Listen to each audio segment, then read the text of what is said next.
আজিকা তরুণী চিকিৎসক ধর্ষণ খুন মামলায় দোষী সঞ্জয় রায়কে আমৃত্যু জেলের সাজা আদালতের।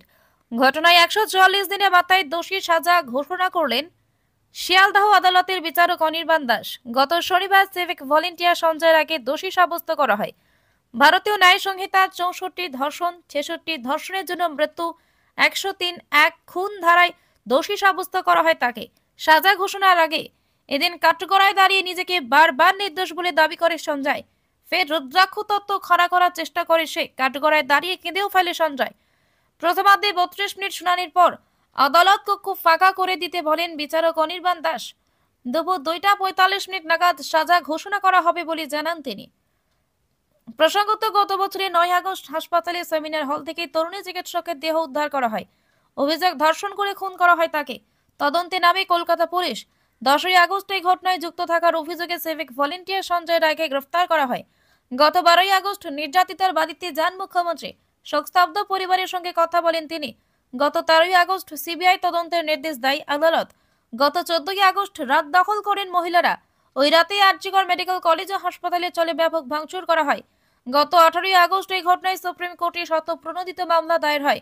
গত ২ এবং ৩ সেপ্টেম্বর জুনিয়র চিকিৎসকেরা লালবাজার অভিযান করেন। ১০ই সেপ্টেম্বর স্বাস্থ্য ভবনের সামনে জুনিয়র চিকিৎসকেরা অবস্থান আন্দোলন শুরু করেন। ১১-১২ সেপ্টেম্বর নবান্নে জুনিয়র ডাক্তারদের বৈঠকে ডাক দেন, তবে দুদিনই বৈঠক ভেস্তে যায়।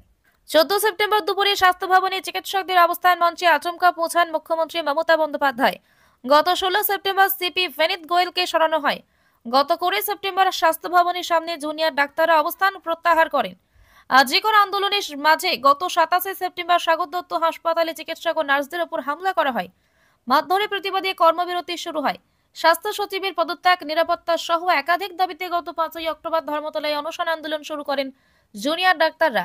গত ৭ই অক্টোবর মূল অভিযুক্ত সঞ্জয় রায়ের নাম উল্লেখ করে সিবিআই চার্জশিট পেশ করে আদালতে। গত ১৯শে অক্টোবর মুখ্য সচিবের মাধ্যমে অনশনকারীদের সঙ্গে ফোনে কথা বলেন মুখ্যমন্ত্রী মমতা বন্দ্যোপাধ্যায়। গত ২১শে অক্টোবর মুখ্যমন্ত্রীর সঙ্গে জুনিয়র ডাক্তারদের ফের বৈঠক হয়। অনশনকারীরা তার লাইভ সম্প্রচার করেন। বৈঠকের পর ওই দিনই অনশন প্রত্যাহার করেন জুনিয়র চিকিৎসকেরা। গত ৪ নভেম্বর সিভিক ভলেন্টিয়ার সঞ্জয় রায়ের বিরুদ্ধে চার্জ গঠন করা হয়। ১১ নভেম্বর শিয়ালদহ আদালত শুরু হয় বিচার প্রক্রিয়া। ১৮ জানুয়ারি সঞ্জয় রায়কে দোষী সাব্যস্ত করে